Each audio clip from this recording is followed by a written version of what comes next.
All right, we're ready to go. Okay, the old Chinese proverb is, when the students are ready, the teacher appears. And Oh, gosh. okay, let's get going. The subject of my talk is that the Lord uses ordinary people to accomplish the extraordinary. In particular, it centers on a man of faith, whom Albert Einstein says is the greatest scientist of all time. His name was Michael Faraday, and he lived from 1791 to 1867. Faraday made profound contributions in the areas of chemistry, magnetism, and electricity. Michael Faraday was born near London, England, the son of an impoverished blacksmith and the third of 4 children. Faraday received only the most basic school education on the elementary level. At age 14, he was apprenticed to a London bookbinder and bookseller. Surrounded by books, Faraday educated himself by reading. In particular, he became interested in science and studied books on chemistry and then the new phenomenon called electricity. Michael Faraday was a devout Christian.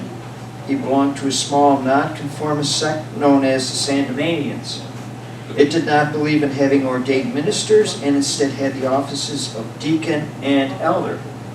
Faraday served in the position of elder and often gave Sunday sermons. It was there that he met and married his wife Sarah Bernard in 1821. They had no children.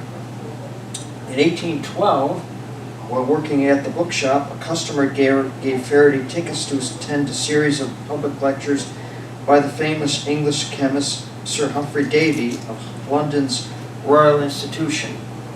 Davy entertained his audience by demonstrating scientific phenomena. One of his famous demonstrations was showing the effects of nitrous oxide by inhaling it. Nitrous oxide is otherwise known as laughing gas. Faraday was impressed with Davy's talks and in appreciation sent Davy a 300-page book based on the notes he compiled of Davy's lectures. Davy's response was favorable and subsequently met with Faraday and in 1813 hired Faraday as his laboratory assistant. Eventually, Faraday began doing original research on his own. This resulted in Faraday making numerous contributions to the science of chemistry. For example, he invented an early form of what was to become the Bunsen burner, the iconic symbol of chemistry and which is used in laboratories worldwide. Faraday isolated and discovered the chemical benzene, which has wide-ranging industrial applications today. He also liquefied certain gases, such as chlorine, supporting the notion that they are really vapors of liquid with low-temperature boiling points. All in all, Faraday published nearly 500 papers regarding his discoveries. Michael Faraday is best remembered for his revolutionary and far-reaching discoveries in electricity and magnetism. In 1821, a Danish scientist discovered the phenomenon of electromagnetism. In particular, he noticed that when he placed a magnetic compass over a wire carrying an electric current, the magnetic compass needle always pointed in a right angle direction to the wire. He and other scientists did not know why, but it was Faraday who provided the answer.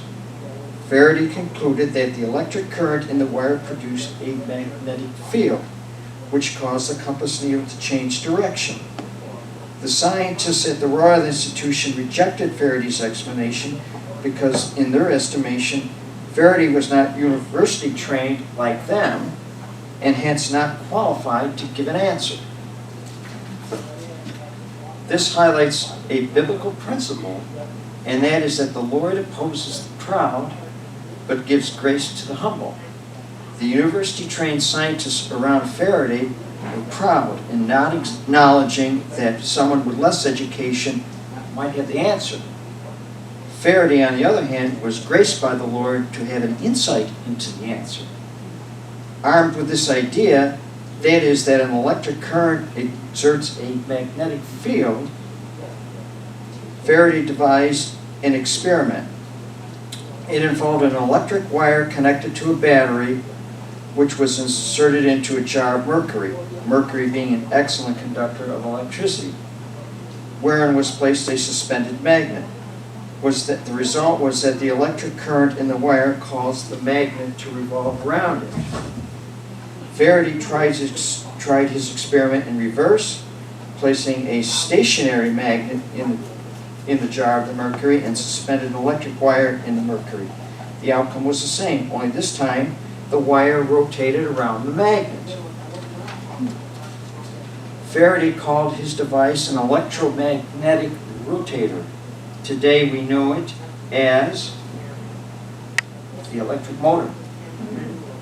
Faraday continues his experiments in electricity and magnetism, and in 1831 made a bold discovery. Faraday inserted a bar magnet in and out of a coil of copper wire, and using an instrument called a galvanometer to measure the amount of electric current, discovered that a tiny amount of current was produced. Faraday thereby discovered that a changing magnetic field induced or generated an electric current.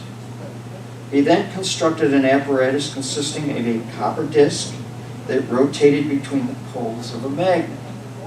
Faraday invented the first electric power generator, otherwise known as a dynamo, and changed our world forever. In conclusion, Michael Faraday's life was marked by humility, modesty.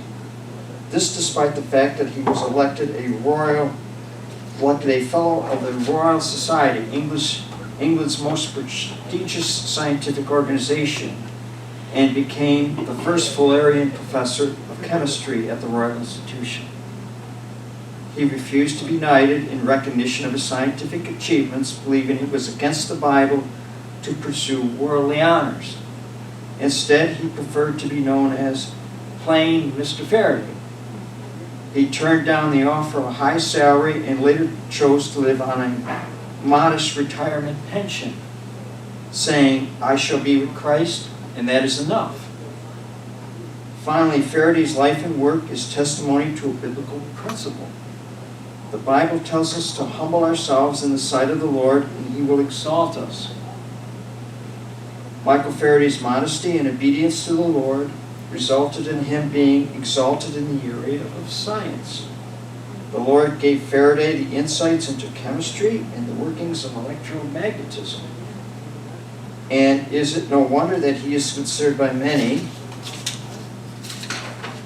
to have been one of the world's greatest scientists? And shall we say amen? Amen. Thanks, Randy.